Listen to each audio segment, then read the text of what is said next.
Saudara pendengar yang kami kasihi dimanapun Anda berada, Anda kembali bersama kami pada acara Telaga, Tegur Sapa Gembala Keluarga. Saya Gunawan Santoso bersama Ibu Idayanti Raharjo dari Lembaga Bina Keluarga Kristen telah siap menemani Anda dalam sebuah perbincangan dengan Bapak Pendeta Dr. Paul Gunadi. Beliau adalah seorang pakar dalam bidang konseling dan dosen di Seminari Alkitab Asia Tenggara, Malang. Kali ini kami akan berbincang-bincang tentang menabur penghargaan, menuai cinta. Kami percaya acara ini akan sangat bermanfaat bagi kita sekalian, dan dari studio kami mengucapkan selamat mengikuti. Bapak, banyak pasangan itu merasakan cinta mereka setelah menikah dan sebelum menikah. Itu ada suatu perbedaan yang besar, Pak Paul.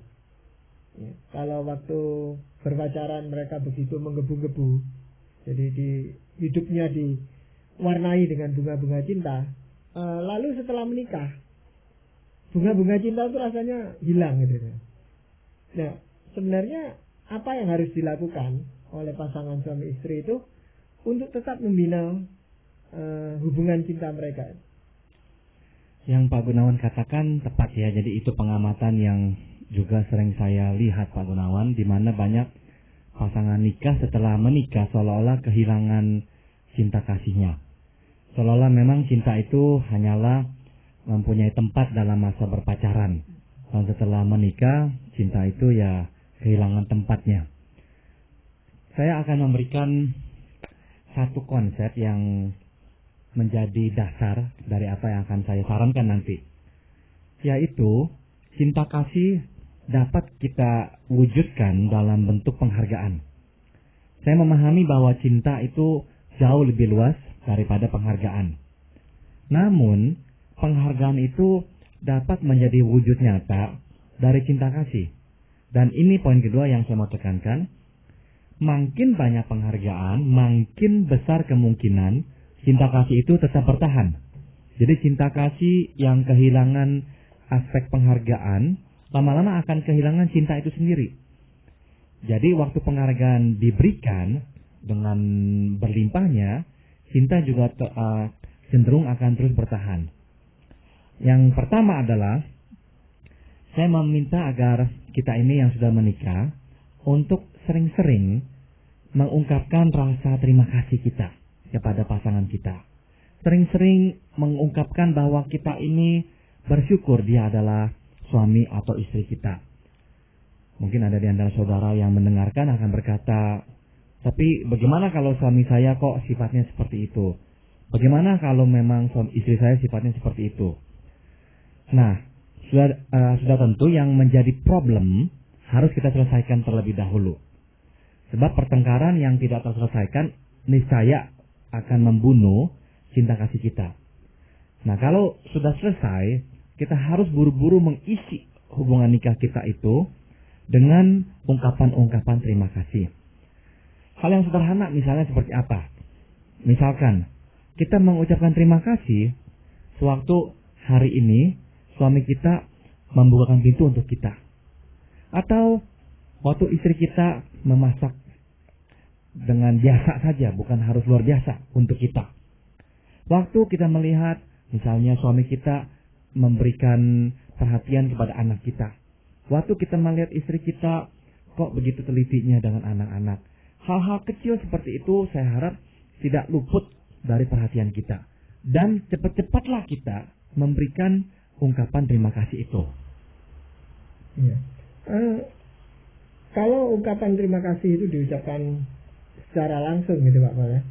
Nah, apakah pihak yang menerima, yang mendengar terima kasih itu juga meresponnya dengan baik gitu? Kadang-kadang dianggapnya itu seolah-olah mengada-ada gitu Pak Paul. Awal-awalnya saya kira akan muncul reaksi seperti itu, reaksi tidak percaya atau reaksi canggung. Namun, coba kita tanya kepada diri kita sendiri. Bukankah kita akan senang jikalau orang menangkap perbuatan kita dan mengucapkan terima kasih atas tindakan kita itu? Bukankah waktu seseorang mengucapkan terima kasih karena kita misalnya membukakan pintu bagi dia, nah itu akan membuat kita merasa bahwa tindakan kita ternyata tidak luput dari perhatiannya. Dia melihat tindakan kita itu yang membukakan pintu. Dan dia nggak menganggapnya sebagai sesuatu yang biasa atau yang sederhana. Tapi dia menganggapnya sebagai sesuatu yang cukup bernilai untuk diberikan rasa terima kasih. Jadi saya kira kalau lama-lama kita lakukan seperti itu, kita akan senang. Mungkin ada yang berkata lama-lama jadi biasa dong. Enggak, tetap hal yang positif kita lakukan dengan berulang kali memang menjadi biasa, tapi tetap enggak kehilangan kadar positifnya. Begitu. Nah, yang saya ingin tekankan di sini adalah bukankah hidup itu rutin? Dan dalam kerutinan akan mudah sekali muncul perasaan hambar, tidak ada apa-apanya, biasa saja. Dan perasaan yang biasa saja itu ya, perasaan yang tidak ada apa-apanya, sebetulnya adalah ladang atau tanah atau medan untuk memunculkan pertengkaran. Jadi ladang yang sangat potensial sekali untuk menjadi tempat perkelahian. Tapi kalau kita menyediakan ladang yang penuh kasih, yang perasaan-perasaan positif yang penuh di situ, akhirnya pertengkaran pun juga akan susah muncul karena perasaan yang mengaliri hidup kita ini, hati kita ini adalah perasaan yang positif. Apa saya percaya itu, kalau itu merupakan kebiasaan ya Pak, dan itu yang positif, itu malah suatu hal yang selalu diharapkan. Kalau hal itu dilupakan, malah orang ini menagih loh, kok tidak terima kasih gitu. Yang saya lihat itu bahkan menjadi contoh bagi anak-anaknya Pak. Tepat sekali Ibu Ida. Jadi waktu mulai melakukan awalnya memang nggak biasa, lama-lama menjadi hal yang biasa. Dan kalau tidak dilakukan lagi, justru kita merasakan ada yang hilang. Dan kita akan meminta supaya diberikan lagi. Karena itu adalah sesuatu yang positif. Gitu. Kita harus mengingat hidup ini sebetulnya memang hidup yang cenderung rutin. Dan hidup yang cenderung juga mengisi hati kita dengan kejengkelan atau dengan stres. Apalagi yang tinggal di kota besar. Seperti misalnya di kota Jakarta, atau mungkin sebagian di Surabaya yang kadang-kala harus bertemu dengan kemacetan lalu lintas, dengan orang yang memotong jalan seenaknya dan sebagainya. Atau di tempat pekerjaan, hal yang menjengkelkan kita terjadi. Jadi hidup memang cenderung menyerap hal-hal yang negatif. Di rumah ya juga sama. Anak kita menjengkelkan kita, tidak bertanggung jawab lah, belajarnya seperti inilah dan sebagainya. Jadi akan ada banyak hal yang berpotensi mengisi hati kita dengan perasaan yang negatif. Oleh karena itu pintar-pintarlah kita ini mengisi hati kita dengan perasaan-perasaan yang positif. Nah, kita kadang-kadang nggak menyadari hal ini. Kita menganggap seolah-olah yang positif itu akan muncul dengan sendirinya. Tidak. Kita yang bertanggung jawab menumbuhkan serta memelihara perasaan yang positif itu. Tidak muncul dengan tiba-tiba dan sudah tentu tidak akan bertahan terus-menerus tanpa upaya dari pihak kita untuk terus-menerus mengadakannya. Jadi kadang-kala ya orang yang sudah menikah ya tidak terlalu memikirkan hal ini. Tiba-tiba yang mereka sering rasakan adalah kok mudah jengkel terhadap pasangannya. Kok mudah meledak dengan pasangannya. Kok mudah sekali melihat kelemahan pada pasangannya. Kok sulit sekali sabar atau menoleransi hal yang tidak kita sukai pada diri pasangan kita. Nah, itu yang tiba-tiba kita lihat buah-buahnya. Nah, kalau kita mau membereskan, memang kita harus mundur ke belakang. Dengan cara apa? Kita menyadari bahwa hidup cenderung menyerap yang negatif. Dan yang positif tidak dengan sendirinya ada dalam pernikahan kita atau dalam hidup kita. Jadi tanggung jawab kita lah untuk menumbuhkannya dan memeliharanya agar supaya ada terus-menerus. Nah, itu tadi salah satu bentuk yang Pak Pol katakan menabur. Ya, jadi mungkin sedikit demi sedikit, tetapi bisa diharapkan ada hasilnya, Pak Pol ya. Ya. Dan tentunya ungkapan terima kasih itu harus betul-betul tulus, bukan sekedar diucapkan tanpa ada suatu ketulusan itu. Betul. Nah, langkah berikutnya apa Pak Pol yang bisa kita tabur, benih-benih yang bisa kita tabur supaya ada sesuatu hasil yang positif? Saya ingin memberikan penjelasan terlebih dahulu tentang suatu prinsip yang penting, Pak Gun. Yakni, bagaimana kita memperlakukan orang akan mempengaruhi penilaian kita terhadap orang itu. Maksud saya begini, kalau kita memperlakukan seseorang dengan penuh hormat, dengan halus, dengan lemah lembut, kita cenderung menilai dia bagus, positif, dan tinggi. Jadi ini prinsip yang harus kita sadari. Seringkali yang kita pikirkan adalah penilaian kita akan mempengaruhi bagaimana kita memperlakukannya. Maksudnya, kalau kita menilai dia rendah, kalau kita menilai dia itu orang yang memang seharusnya menerima yang jelek-jelek, dimarahi dan sebagainya, kita akan memperlakukan dia dengan rendah pula. Kita akan memarahinya, menghinanya, memperlakukan dia seenaknya. Nah, itu betul. Penilaian mempengaruhi perlakuan kita terhadap orang. Itu betul. Namun kebalikannya pun juga betul. Bagaimana kita memperlakukan orang, itu akan mempengaruhi penilaian kita terhadapnya. Nah, inilah prinsip yang kedua, Pak Gunawan. Jadi saya memberikan prinsip yaitu, semakin halus kita memperlakukan pasangan kita, semakin bernilai dia di hadapan kita. Semakin kasar kita memperlakukannya, semakin rendah dia di mata kita. Jadi yang saya ingin anjurkan adalah kita mengungkapkan penghargaan kita kepada pasangan dengan cara memperlakukan dia dengan penuh kelembutan, dengan penuh penghargaan. Kita tidak kasar kepadanya. Kalau hari ini kita kasar kepada pasangan kita, yakinlah satu hal, esok hari kita akan mengkasari dia. Pasti itu terjadi. Meskipun kita menyesalinya, tapi sekali kita memperlakukan dia dengan kasar, kecenderungannya kita akan memperlakukan dia dengan kasar di kemudian hari. Gitu. Jadi juga itu Pak, kalau seseorang suami misalnya menampar sekali ya, akan berlanjut berkali-kali Pak. Tepat sekali. Nah, ini sudah saya saksikan, ya. Jadi suami atau istri yang mulai memukul satu sama lain atau mendorong satu sama lain dalam kemarahan atau memaki dengan kasar, cenderung mengulang perbuatannya. Dan ini yang lebih fatal. Orang tersebut akan menjadi sangat rendah di matanya. Kalau dia pernah memaki suaminya misalnya dengan begitu kasar, yang menjadi masalah adalah selebihnya atau seterusnya, dia sebetulnya sudah memandang suaminya dengan rendah. Sebaliknya juga antara suami dengan istri, persis sama. Begitu.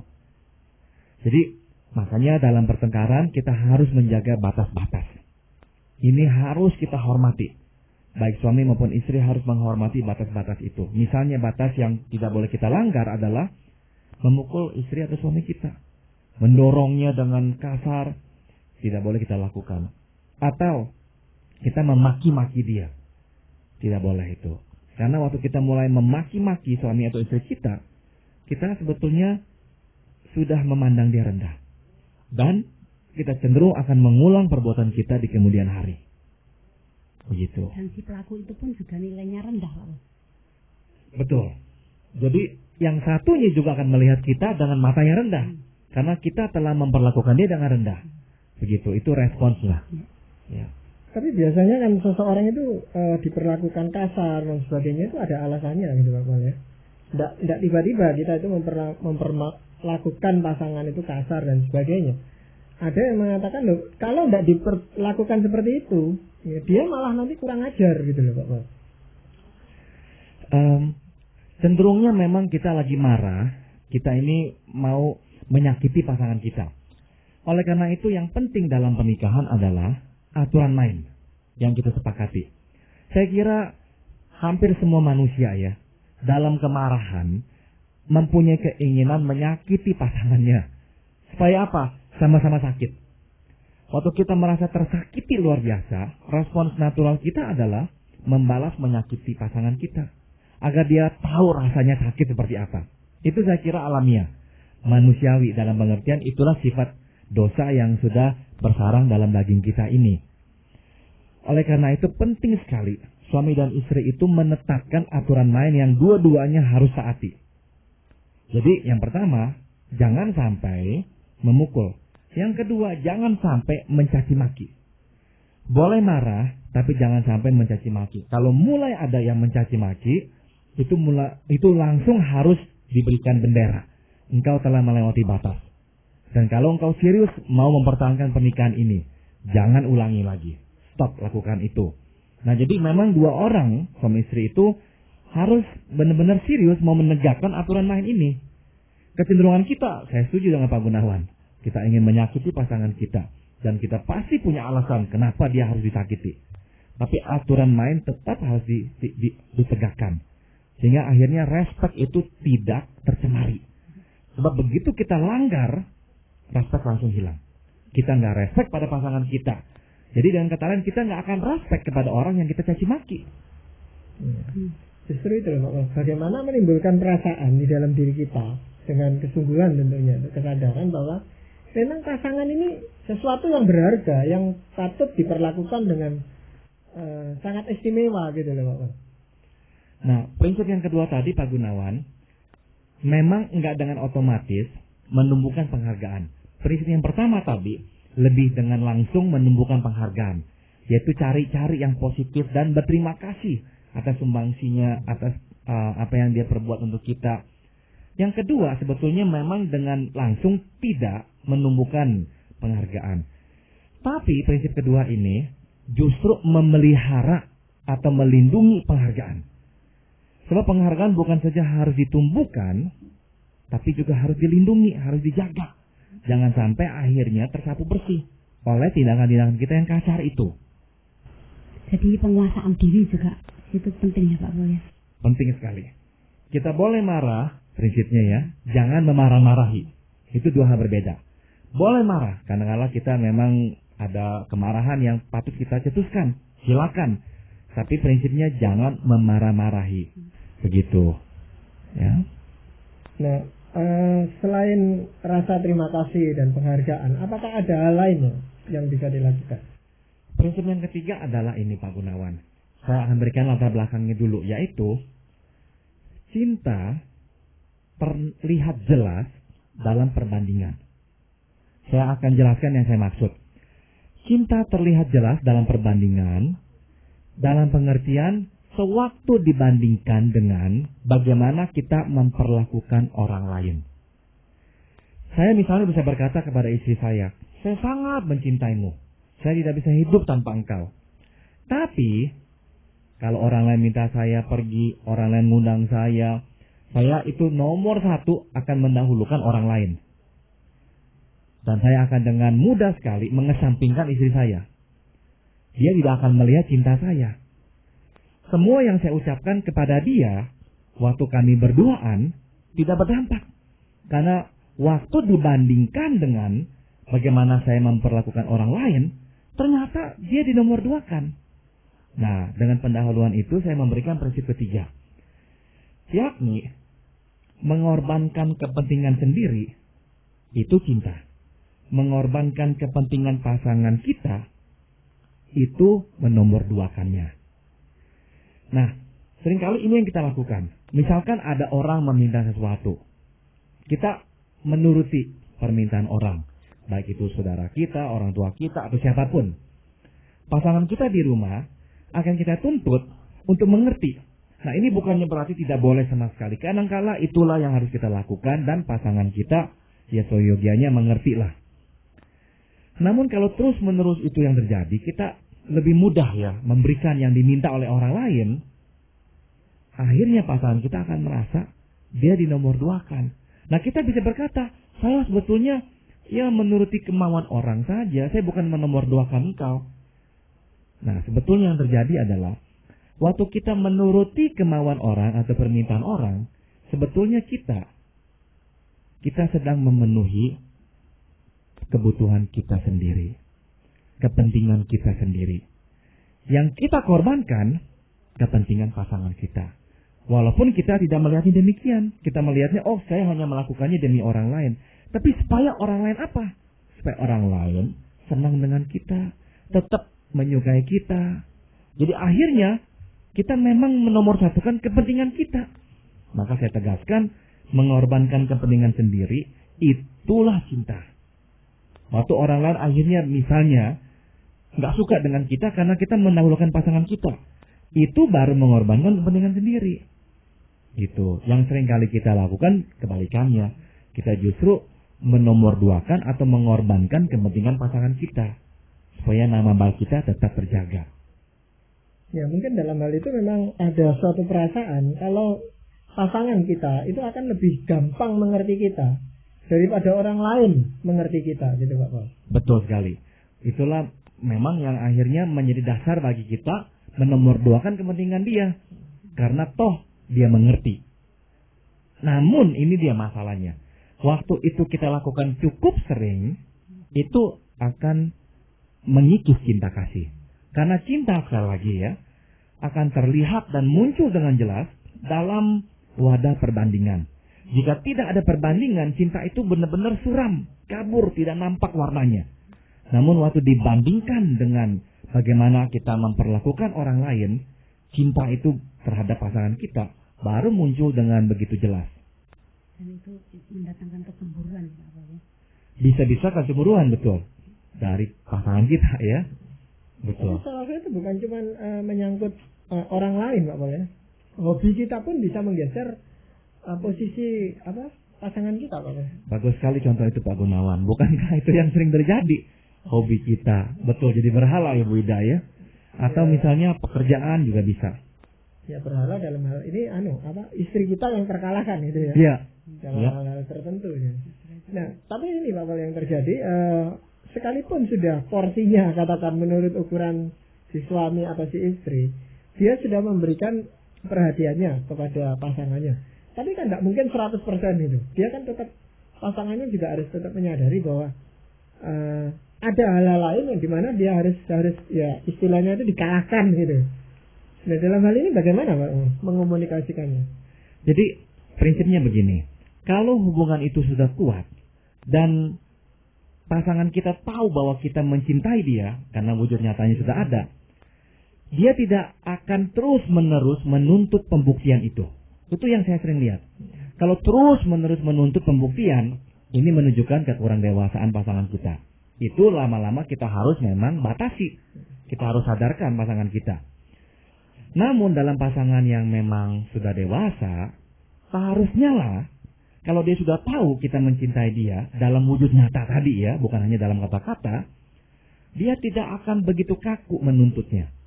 Itu yang saya lihat juga dalam hubungan saya dengan istri saya. Kalau kami kuat, dia tahu saya mencintai dia tahu saya mendahulukan dia, ada kalanya saya harus pergi sampai malam, ada kalanya saya harus batalkan janji dengan dia gara-gara ada kepentingan yang lain. Tidak pernah satu kali pun dia mengeluh. Namun kalau hubungan kami kurang baik, sebab dia merasa saya mendahulukan yang lain di atas dia, gangguan sekecil apapun yang seharusnya tidak mengganggu dia dengan besar. Mengganggu dia dengan amat sangat. Sehingga dia tidak mau terima waktu saya harus berkata, maaf, saya nggak bisa tepati janji saya, atau maaf, saya harus ke sana dulu. Itu sangat mengganggu dia. Namun kalau dia tahu dia dinomorsatukan, sebetulnya pembuktian itu menjadi tidak sangat perlu untuk setiap kali kita lakukan. Kadang-kala saja. Begitu. Ya. Jadi segala sesuatu itu yang ditaburkan dengan cara-cara seperti itu tadi Pak. Jadi lewat ucapan terima kasih, penghargaan dalam bentuk perlakuan dan sebagainya itu. Nah itu hasilnya apa sebenarnya? Hasilnya adalah cinta kasih Pak Gunawan. Cinta kasih. Saya akan mendasarkan dan mengakhiri ini semua dengan pembacaan firman Tuhan diambil dari Efesus pasal 5 ayat 28 dan 29. Siapa yang mengasihi istrinya, mengasihi dirinya sendiri. Sebab tidak pernah orang membenci tubuhnya sendiri, tetapi mengasuhnya dan merawatinya, sama seperti Kristus terhadap jemaat. Di Efesus pasal 5, 28 dan 29. Yang menarik di sini adalah Tuhan berkata, siapa yang mengasihi istrinya, mengasihi dirinya sendiri. Nah, ini sebetulnya merupakan konsep kesatuan antara suami dan istri. Jadi boleh juga kita balik, siapa mengasihi suaminya, mengasihi dirinya sendiri pula. Sebab memang suami dan istri dalam konsep Alkitab bersatu dan menjadi satu, ibarat sirup dan air yang sudah larutan tak dapat lagi dipisahkan. Ya, jadi barang siapa mengasihi pasangannya yang sudah menyatu dengan dia adalah dirinya. Jadi dia mengasihi dirinya. Nah, kita menjelaskan orang yang mengasihi pasangannya, dalam hal ini menjadi dirinya sendiri, dia akan mengasuh dan merawatinya. Kata mengasuh berasal dari kata memberikan makan, mencukupi gizi kebutuhannya, sehingga dia dapat bertumbuh sampai dewasa. Jadi memupuk. Nah, dengan cara apakah kita memupuknya? Dengan cukup memberikan kasih sayang kepada pasangan kita. Yang kedua, merawati. Merawati sebetulnya berasal dari satu kata, memperlakukan dengan penuh kelembutan. Jadi merawati benar-benar memperhatikannya, menjaganya dengan penuh kelembutan. Nah, ini tadi saya sudah singgung, memperlakukan pasangan kita dengan penuh kelembutan. Nah, kata Tuhan dalam Alkitab, orang yang mencukupi kebutuhan gizi, cinta kasih pasangannya, orang yang memperlakukan pasangannya dengan penuh kelembutan, itulah tanda-tanda orang yang mengasihi pasangannya. Dan saya setuju sekali, kalau saya boleh tarik kalimat awalnya, siapa yang mengasihi istrinya, mengasihi dirinya sendiri. Atau siapa yang mengasihi suaminya, mengasihi dirinya sendiri. Sebab bukankah waktu kita mengasihi pasangan kita dan dia tahu dia dikasihi, yang diuntungkan siapa? Kita sendiri. Kita makin dilimpahkan kasih sayang olehnya, makin dilayani, makin diperhatikan. Jadi benar-benar sebetulnya ya kembali lagi kepada kita. Kita makin merasa kita dicintai oleh dia juga. Gitu. Jadi memang sesuatu yang perlu ditaburkan di dalam hubungan suami istri ini supaya saatnya nanti kita akan menuai dengan sukacita. Jadi demikianlah tadi para pendengar yang kami kasihi, Anda telah mengikuti sebuah perbincangan kami dengan Bapak Pendeta Dr. Paul Gunadi dalam acara Telaga Tegur Sapa Gembala Keluarga. Kami baru saja berbincang-bincang tentang menabur penghargaan menuai cinta. Dan bagi Anda yang berminat untuk mengetahui lebih lanjut mengenai acara ini, kami persilakan Anda menghubungi kami lewat surat. Alamatkan surat Anda ke Lembaga Bina Keluarga Kristen atau LBKK, Jalan Cimanuk 58, Malang. Saran-saran, pertanyaan, serta tanggapan Anda sangat kami nantikan. Dan dari studio akhirnya kami ucapkan sampai jumpa pada acara Telaga yang akan datang.